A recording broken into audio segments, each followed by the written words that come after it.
আপনি আপনার নিজের পরিবার, আপনার ছেলে সন্তান বা আপনার সন্তান অথবা আপনার মাল বিভিন্ন রকম সমস্যা নিয়ে নিরাপত্তাজনিত শঙ্কায় ভুগছেন বা আপনার ঘরের ভিতরে চুর বা বিভিন্ন রকম সমস্যা আসতে পারে, তাহলে আজকের আমলটা আপনি করবেন। ইনশাআল্লাহ একদম পাওয়ারফুল এবং পরীক্ষিত একটি আমল। আমলে কোরআনী নামক গ্রন্থে এই বিষয়টা আমরা পেয়েছি।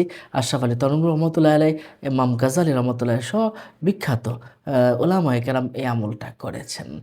আ এই আমলটা যদি আপনি এভাবে করেন যে, আপনার পরিবার, পরিজন, মাল সম্পদের উপরে আপনি যদি ৭ বার ইয়া রাকিবু ৭ বার পরে আপনি যদি ফু দেন, তাহলে ইনশাআল্লাহ আপনি এই মাল সামানাগুলো হেফাজত থাকবে এবং আপনি সবসময় পড়লে বিপদ থেকে আপনি নিজেও হেফাজত থাকবেন এবং এই ঘর-বাড়ি সবকিছুই আপনার হেফাজতে থাকবে।